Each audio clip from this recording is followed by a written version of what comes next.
ஆண்டின் பொதுக்காலம் 24வது வாரம் புதன்கிழமை. நற்செய்தி பகுதி லூக்கா பிரிவு 7 அருள்வாக்குகள் 31-35 வரை. எல்லோரும் நம்மிடம் விமர்சனத்தை கேட்கிறார்கள், ஆனால் அவர்கள் பாராட்டை மட்டுமே விரும்புகிறார்கள். குறை கண்டுபிடிப்பது மனிதனுடைய அன்றாட பொழுதுபோக்காக மாறிவிட்டது.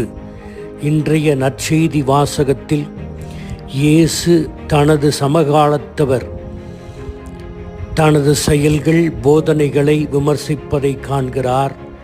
அதிகப்படியான விமர்சனத்தை அவர்களிடமிருந்து பெறுகிறார். திருமுழுக்கு யோவானும் இயேசுவும் கடவுளின் நற்செய்தியின் பணியாளர்கள். அவர்கள் கடவுளின் நற்செய்தியை மக்களுக்கு அறிவிக்க வெவ்வேறு பாணிகளையும் அணுகுமுறைகளையும் உத்திகளையும் பயன்படுத்தினார்கள். இருந்தும் அவர்கள் இருவரும் விமர்சிக்கப்பட்டார்கள். ஒருபுறம் திருமுழுக்கு யோவான் கடவுளின் தீர்ப்பின் வல்லமையை மக்களுக்கு அறிவித்து அவர்களிடம் மனமாற்றத்தையும் மனம் திரும்புதலையும் எதிர்பார்த்தார். பலர் கடவுளை திருப்திப்படுத்த எண்ணினார்கள், ஆனால் மறைமுகமாக தங்களையே திருப்திப்படுத்திக் கொள்ள முயன்றார்கள். கடவுள் தங்கள் அனைத்து ஆசைகளையும் தங்களுக்கு ஏற்றார் போல செயல்பட வேண்டும் என்று எதிர்பார்த்தார்கள். திருமுழுக்கு யோவான் மக்கள் மனங்களில் படிந்திருந்த பாவத்தை பற்றிய ஆழமான விழிப்புணர்வை ஏற்படுத்த முயன்றார். ஆனால் அவரை மக்கள் பேய் பிடித்தவன் என்றும் பாலை நிலத்தில் வாழும் பரதேசி என்றும் விமர்சித்தார்கள். அவருடைய கட்டுப்பாடான கடுமையான வாழ்வு முறையை பற்றி குறை கூறினார்கள். மறுபுறம் கடவுள் இரக்கமுள்ளவர் என்பதை மக்கள் உணர இயேசு கையாண்ட அணுகுமுறையிலும் குறை கண்டார்கள், விமர்சித்தார்கள். இவர் வாழ்வு திருமுழுக்கு யோவானைப் போல ஒரு துறவு வாழ்க்கை அல்ல.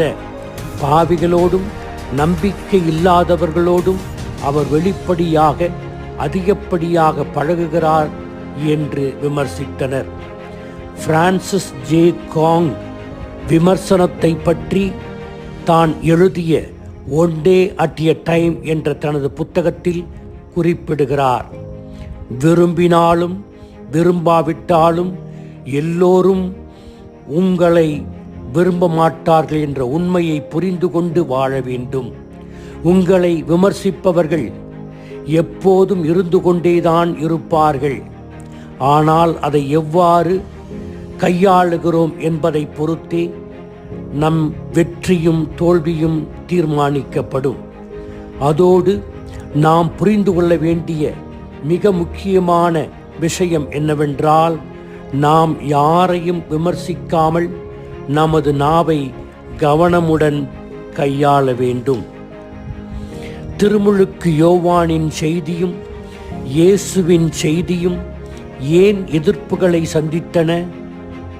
அவர்களுடைய செய்தி ஏன் செவிடர் காதில் ஊதிய சங்காக மாறியது? இப்படிப்பட்ட விமர்சகர்களை திருப்திப்படுத்துவது சாத்தியமா? அவர்களுடைய இந்த எதிர்மறையான மனப்பான்மைக்கு ஆதாரமாக இருப்பது எது? பெருமை, தற்பெருமை, அகந்தையை தவிர வேறு எந்த ஆதாரமும் அவர்களுக்கு இல்லை. அகந்தை உள்ளவன் அடுத்தவரின் அங்கீகாரத்தை நாடமாட்டான். அகந்தை நாம் செய்யும் தவறுகளை கவனிக்க நம்மை குருடனாக்கும். பெருமை நம் உண்மை முகத்தை மறைக்கும் முகமூடி. சுருக்கமாக சொன்னால், பெருமை மனத்தாழ்ச்சிக்கு எதிரான 7 தலையாய பாவங்களில் முதன்மையானது.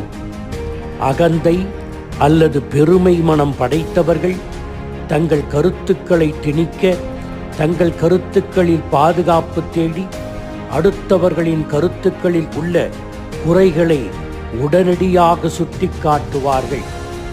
தெருவில் தங்களை கடந்து செல்லும் ஒருவரிடம் ஒரு வார்த்தை கூட பேசாமல் உடனடியாக அவர்களை வகைப்படுத்தி தவறான முத்திரையை குத்துவார்கள். நம்மை உற்று நோக்குவோம். நமது பெருமை அல்லது நமது அகந்தை எவ்வளவு பெரியதாக இருக்கிறது? அதோடு நாம் மற்றவர்களை எவ்வளவு விரைவாக தீர்ப்பிடுகிறோம் என்பதையும் சிந்திப்போம். ஆமீன்.